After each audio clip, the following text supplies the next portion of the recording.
यहाँ पर अभिषेक बनर्जी के घर के बाहर हम इस समय मौजूद हैं और उसके घर के बाहर के समय की तस्वीरें भी आप इस समय देख लीजिए। हालांकि चूंकि उनका कद, उनका रुतबा बंगाल की सियासत में कुछ ऐसा है कि इस तरह की सुरक्षा व्यवस्था हमेशा यहाँ पर आपको कायम दिखेगी, लेकिन आज का दिन बहुत ज्यादा खास है। आज का दिन बहुत ज्यादा अलग है, वो इसीलिए क्योंकि आज पूछताछ चल रही है। आज सीबीआई की पूछताछ यहां पर चल रही है अभिषेक बनर्जी की पत्नी के साथ। सियासत उसमें कितनी होगी ये तो धीरे धीरे और आगे अभी पता चलेगा। कल उनको कहा गया था कि उन्हें उनसे पूछताछ होगी और एक आरोपी के तौर पर नहीं बल्कि एक गवाह के तौर पर, एक विटनेस के तौर पर। और इसीलिए आज जब यहां पर ये चल रहा है, उसमें ममता बनर्जी का अचानक यहां पर आकर पहुंच जाना, यहां पर एक दूसरा आयोजन चल रहा था जिसके लिए ममता बनर्जी निकली थी और किसी ने ये उम्मीद नहीं की थी कि वो आएंगी, यहां पर रुकेंगी और अचानक घर के भीतर दाखिल होके उनसे मुलाकात करेंगी और कुछ देर बाद उनकी बेटी के साथ वो बाहर टहलते हुए निकलती है। यानी कि वो सीधे तौर पर ये दिखाने का प्रयास उनकी तरफ से ये हो जाता है कि वो इस संकट के समय में उनके साथ खड़ी हुई है। नंबर 2 का कद, तृणमूल कांग्रेस में नंबर 2 का कद अभिषेक बनर्जी का। और आज उनकी पत्नी से यहाँ पर ये जो पूछताछ चल रही है, उनके घर के सामने के हिस्से में हम मौजूद हैं। यहाँ आमतौर पर इसी तरह की हलचल यहाँ पर रहती है, लेकिन आज सब ये जानना चाहते हैं कि इस शुरुआती पूछताछ के बाद आगे आने वाले समय में क्या होने वाला है।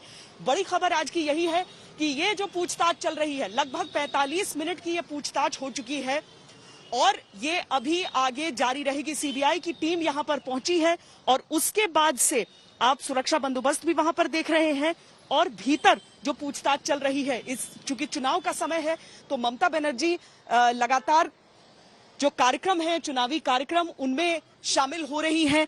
वही तृणमूल का एक कार्यक्रम था यहीं से कुछ दूर आगे, जहां पर जाते हुए ममता बनर्जी यहां पर अचानक रुक गई। ऐसा कोई पहले से तय नहीं था, लेकिन 45 मिनट की ये पूछताछ हो चुकी है और ये पूछताछ अभी भी आगे जारी है। इस समय हमारे 2 सहयोगी हमारे साथ हैं, पौलमी हमारे साथ जुड़ रही हैं और साथ में सूर्य अग्नि भी जुड़ रहे हैं। सूर्य, ये बताइए कि जिस तरीके से यहाँ पर आज जो कुछ हुआ है सवेरे से, ममता बनर्जी का यहाँ पर आना और एक तरह से अपनी सॉलिडारिटी दिखा जाना कि हम साथ खड़े हुए हैं, क्या संकेत दे रहा है? ममता बनर्जी जो मंचों से कहा करती हैं कि किसी भी तरह की चीज कर ली जाए, कोई भी कार्रवाई उनके खिलाफ हो, लेकिन वो किसी चीज से हिचकने वाली नहीं है। यहां तक कि अपने भतीजे से पहले भिड़ने की भी बात कर दी थी उन्होंने। तो वो जो बातें मंच पर कहती हैं, आज उनकी एक छोटी सी मुलाकात यहां पर कह गई है। सूर्या, देखिए, अभिषेक बनर्जी का कद नंबर 2 पे हो, वो युवा के प्रेसिडेंट हो ना हो, तृणमूल में सेकंड मोस्ट इंपॉर्टेंट व्यक्ति हो ना हो, एक चीज हमें समझनी होगी कि अभिषेक बनर्जी ममता बनर्जी के भतीजे हैं, उनके फैमिली मेंबर हैं। ममता बनर्जी परिवार की वो मैट्रियार्च हैं, वो हेड है। और ये जो यहाँ पे कुछ देर पहले वो आई थी, करीबन 10 मिनट, 8 से 10 मिनट रुकी, वो अंदर गई। यहाँ पे उनका आना शेड्यूल्ड था नहीं। इस रास्ते से करीबन दिन में 2 बार वो गुजरती है, इसी रास्ते से जाती है, लेकिन आज सीबीआई के आने से पहले यहाँ पे ममता बनर्जी आई। ये मैसेज जो है, और जब वो यहाँ से निकली 10 मिनट बाद अभिषेक बनर्जी के घर से, अभिषेक की बेटी का हाथ थामकर गेट से निकली, गेट और फिर बच्ची अंदर चली गई, ममता बनर्जी गाड़ी में बैठी यहाँ से रवाना हो गई। उसके बाद सीबीआई की टीम आई।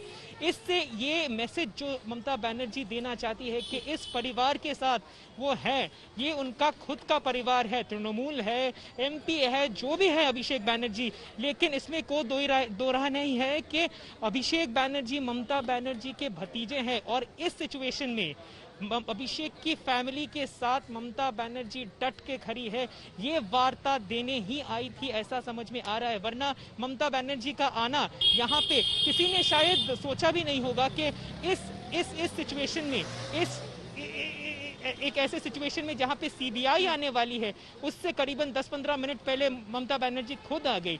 इसी से ये दर्शाता है कि ममता बनर्जी जो मैसेज देना चाहती है, ये एक सिंबॉलिक मैसेज है कि हाँ, वो इस फैमिली के साथ, अपने खुद के फैमिली के साथ वो डटी हैं और वो भी मुकाबला करेंगी उन हर मुसीबतों का इस फैमिली के साथ। श्वेता, सूर्या, बने रहिए हमारे साथ। हम एक बार फिर जरा घर के सामने की पूरी चहल पहल अपने दर्शकों को दिखाते हैं। यहाँ पर देखिए, ये जो 2 लाल मकानों के बीच का जो आपको मकान नजर आ रहा है, वो जगह है जहां पर अभिषेक बनर्जी रहते हैं, शांति निकेतन कहलाता है। यहां पर आप एक कोलकाता पुलिस का पोस्ट भी देख रहे हैं, उसके सामने एक बख्तरबंद गाड़ी देख रहे हैं और सुरक्षा व्यवस्था यहां पर हमेशा इसी तरीके की आपको नजर आएगी। लेकिन आज थोड़ी सी ज्यादा उससे नजर आ रही है, क्योंकि ये जो आप यहाँ पे तस्वीरें देख रहे हैं उसमें कुछ देर पहले यहाँ पर पहुंची हुई सीबीआई टीम भी है, जिसने कहा है कि हम एक आरोपी के तौर पर नहीं बल्कि एक विटनेस के तौर पर आपको इंटेरोगेट करना चाहते हैं। जिस धारा के तहत ये पूछताछ उनसे चल रही है, बातचीत चल रही है, जो सवाल उनसे दागे जा रहे हैं ताकि वो सारी कड़ियां यहाँ पर जुड़ पाए। तो ये सामने के हिस्से से आप देखिए जहां पर अभिषेक बनर्जी का घर 2011 में वो युवा राजनीति से यहाँ पर टीएमसी के जुड़ गए थे और उसके बाद से 2014 में जब चुनाव लड़े तो उसके बाद सांसद चुनकर आ गए। यानी कि अगर हम वर्षों की गिनती करें तो अनुभव उस हिसाब से नहीं, लेकिन ये समझिए रिश्ते के हिसाब से ममता बनर्जी की बहू की पूछताछ चल रही है इस समय यहाँ पर। यानी अभिषेक बनर्जी की पत्नी, जो कि अभिषेक बनर्जी भतीजे, तो उस रिश्ते से तो अपनी बहू से यहाँ पर मुलाकात के लिए वो आई थी। उनकी बेटी से भी बातचीत उन्होंने की, बाहर उनके साथ निकल कर आई, क्योंकि परिवार को भी वो आश्वासन देना चाहती है। ममता बनर्जी की जो हम इस समय की तस्वीर देखें तो इस बात को हमें ये समझना होगा कि एक एक करके, बारी बारी करके जो उनके सबसे विश्वस्त हैं, जो एक एक करके तृणमूल कांग्रेस छोड़ते गए हैं, कईयों ने जो भारतीय जनता पार्टी का हाथ थाम लिया है, वो सारी चीजें एक ऐसी नेता को की शख्सियत को भी बयां करती हैं जो ऐन चुनाव से पहले अपनी मुश्किलों को समझ रही है। लेकिन आज जो यहां पर पूछताछ चल रही है, क्या उसमें राजनीति भी है? क्या राजनीतिक दबाव बनाने के लिए यह किया जा रहा है? जो राजनीतिक प्रतिक्रियाएं हैं उन पर एक नजर डालते हैं। बंगाल में कई सालों से अलग अलग डिपार्टमेंट, अलग अलग स्तर पर काफी भ्रष्टाचार हुआ है। यहाँ के लोग सब जानते हैं, लेकिन इसका कोई निराकरण नहीं हो रहा था। अभी सीबीआई ईडी ने इस दिशा में कदम बढ़ाया है, लोगों ने इसको स्वागत किया है। जिन जिन को भी चिट्ठी किया है उन लोगों को खुद आकर के अपने विषय में सारा विषय साफ करना चाहिए और लोगों के मन में जो संशय है वो भी दूर करना चाहिए। CBI during the course of their investigation has found out the relations between those criminals,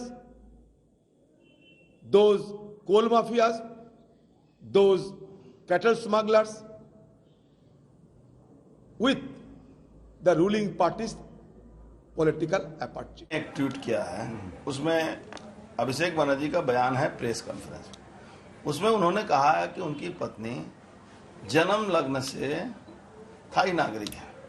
वही अभिषेक बनर्जी अपने एफिडेविट में उनकी मैडम ने जो कंपनियों में मालिक हैं, लिप्स एंड माउंट, इस तरह के बहुत सारी कंपनियों में, वहां उन्होंने कहा कि वो इंडियन सिटीजन है। मेरा प्रश्न यही है कि भाई अभिषेक बनर्जी सही बोल रहे हैं कि उनकी पत्नी सही बोल रही है? तो हाथे एजेंसीগুলো আছে যারা যাদেরকে ওরা চোর বলেছিল, যাদের ভাগ বলেছিল, তাদেরই তো দেখছি ওদের মন্ত্রীদের পাশাপাশি ঘুরে বেড়াচ্ছে। তা মানুষ সিবিআই বলুন, ইডি বলুন, ইনকাম ট্যাক্স বলুন, এগুলো সবাই জেনে গেছে। এগুলো আর নিরপেক্ষ বলে কিছু নেই, এগুলো সব বিজেপির অফিস হয়ে গেছে। तो अभिषेक बनर्जी की पत्नी को लेकर जो विवाद है वो आज की बात नहीं है। उनकी पत्नी को लेकर कस्टम्स का एक विवाद हो चुका है, जहां पर ये आरोप उन पर लगे थे कि 2 किलो सोना स्मगल करने की कोशिश कर रही थी, लाने की कोशिश कर रही थी। दूसरा आरोप उन पर यह लगता रहा है कि नागरिकता उनकी कहां की है, भारतीय है या फिर एक थाई नागरिक है। लेकिन इन सारी चीजों के बीच चूंकि चुनाव अभी है, इसीलिए इस नजरिए से देखना लाजमी है। सूर्या, अगर हम राजनीति के उस कोण को पकड़ने का प्रयास करें तो हम ये समझ सकते हैं कि इससे भी एक चुनावी मुद्दा जरूर बनाया जाएगा। देखिए, करीबन एक हफ्ते पहले अभिषेक बनर्जी ने एक सभा मंच से कहा था कि उनके बीवी पर ये बहुत सारे ऐसे, उनकी बीवी जो है उनको डराया धमकाया जाएगा, ये सब हो सकता है। तो ये अंदाजा कहीं ना कहीं अभिषेक बनर्जी को पहले से था, क्योंकि ये हम इसीलिए कह सकते हैं क्योंकि ये पहली बार नहीं हुआ है कि अभिषेक बनर्जी या फिर ममता बनर्जी या फिर तृणमूल के एक डजन से ज्यादा हैवीवेट नेता ये मैसेज दें कि सेंटर से लोगों को डराने धमकाने के लिए, राजनेताओं को डराने धमकाने के लिए ईडी को, सीबीआई को इस्तेमाल किया जाता है। ये पहली बार है नहीं कि ममता बनर्जी या फिर अभिषेक बनर्जी ये दावा कर रहे हैं। ये बारंबार करीबन 1-2 सालों से वो लोग ये कहते आ रहे हैं, 2019 के इलेक्शन से पहले वो कहते आ रहे हैं। लेकिन आज जब अभिषेक के घर पे खुद अभिषेक के घर पे ही सीबीआई पहुंची है, रविवार को वो लोग पहुंचे थे, तब से ये शुरुआत हुआ है। तो ये अभिषेक की तरफ से ये वार्ता जो अभिषेक ने ऑफिशियली ये स्टेटमेंट दिया हुआ है कि वो लॉ एंड ऑर्डर को फॉलो करेंगे, इन्वेस्टिगेशन में कोऑपरेट करेंगे। अभिषेक ने भी कहा है, रुजिरा ने भी कहा है। लेकिन ये अगर एक कोशिश है उनको दबाने के लिए, उनको धमकाने के लिए, उनको डराने के लिए, तो ना अभिषेक ना ममता बनर्जी उनका ये दावा है कि वो डरेंगे नहीं, वो पीछे नहीं हटेंगे। ये दावा ममता बनर्जी, अभिषेक बनर्जी, दरअसल क्या होता है कि राजनीति में और खासकर चुनावों के समय इस तरह के जो मुद्दे होते हैं वो चुनावों के लिए एक बहुत अच्छा मुद्दा बन जाता है। या तो आप जनता को ये कन्विंस कर पाए एक पक्ष कि उनके लिए सिंपैथी हो, या कितना भी हो जाए हम उस दबाव में झुकेंगे नहीं, या फिर जो दूसरा पक्ष है वो इस बात के लिए जनता को कन्विंस कर सके कि देखिए भ्रष्टाचार था। और इन्हीं के बीच कहीं नतीजों की वो लकीर होती है। लेकिन हम आपको आगे बढ़ने से पहले जरा ये रिपोर्ट दिखाते हैं।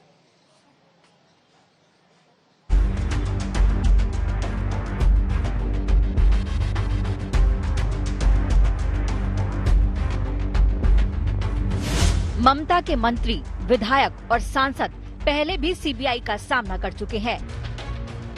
केंद्रीय जांच एजेंसी ममता की बहू रुजिरा नरूला बनर्जी से कोयला तस्करी रैकेट में कई सवालों के जवाब लेना चाहती है। इसका नोटिस रविवार को ही दे दिया गया था। पूछताछ को लेकर रुजिरा और सीबीआई के बीच आज की सहमति बनी है। रुजिरा से सीबीआई के जो सवाल होने हैं उनका लबो-लुआब कुछ इस तरह से होगा। मसलन उनका कोयला तस्करी के आरोपी अनूप मांझी से क्या रिश्ता है, अनूप मांझी के खाते से आपके खाते में रकम क्यों भेजी गई, अनूप मांझी ने पहले कब कब पैसे दिए, उनकी कंपनी के कारोबार की जानकारी, कंपनियों के टर्नओवर अचानक बढ़ने के आरोप पर सफाई। देखिए, बंगाल में कई सालों से अलग अलग डिपार्टमेंट, अलग अलग स्तर पर काफी भ्रष्टाचार हुआ है। यहाँ के लोग सब जानते हैं, लेकिन इसका कोई निराकरण नहीं हो रहा था। अभी सीबीआई, ईडी ने इस दिशा में कदम बढ़ाया है, लोगों ने इसको स्वागत किया है। जिन को भी चिट्ठी किया है उन लोगों खुद आकर के अपने विषय में सारा विषय साफ करना चाहिए और लोगों के मन में जो संशय वो भी दूर करना चाहिए। कोयला तस्करी के मामले के साथ ही ममता की बहू की कई फाइलें भी एक साथ खुल गई हैं। सोना तस्करी के पुराने मामले के साथ साथ उनकी नागरिकता को लेकर भी नोटिस भेजे जा चुके हैं। रुजिरा थाईलैंड की नागरिक हैं। इसके बावजूद उन्होंने 2009 में पैन कार्ड हासिल कर लिया। बैंकॉक में भारतीय दूतावास ने 2010 में उन्हें PIO कार्ड दिया था। पैन कार्ड के मामले में गृह मंत्रालय ने 2019 में नोटिस जारी किया था। रुजिरा के overseas citizen of India card का मामला कोर्ट में है। 2 दस्तावेजों में रुजिरा के पिता के 2 अलग अलग नाम दर्ज हैं। IPO कार्ड में पिता का नाम निफॉन नरूला है, जबकि विवाद प्रमाण पत्र में पिता का नाम गुरशरण आहूजा है। लेकिन इतने कानूनी चक्कर होने के बावजूद पति अभिषेक कह रहे हैं कि उनकी पत्नी को साजिशन फंसाया जा रहा है। আমি তো বলেছি আমার পিছনে ইডি সিবিআই লাগাতে হবে না, আমি এই মাটির সন্তান। যারা ইডি সিবিআই এর ভয়ে বিজেপিতে যাচ্ছে আর আমাকেও চমকাচ্ছ ইডি সিবিআই দিয়ে যে বিজেপিতে যাবে, আমার গলা কেটে দিলেও জয় বাংলা বেরোবে, মমতা ব্যানার্জি जिंदाबाद বেরোবে। कल रुजिरा की बहन मेनका गंभीर से भी सीबीआई ने करीब 3 घंटे पूछताछ की थी। आज उनकी बारी है। सीबीआई का अगला कदम क्या होगा ये तो वक्त ही बताएगा। लेकिन ठीक चुनाव के वक्त ममता की बहू के खिलाफ तेज हुई जांच को बीजेपी ने अपने सियासी हमलों का हथियार बना लिया है। कोलकाता से सुराग्नि रॉय और अनुपम मिश्र के साथ आज तक ब्यूरो।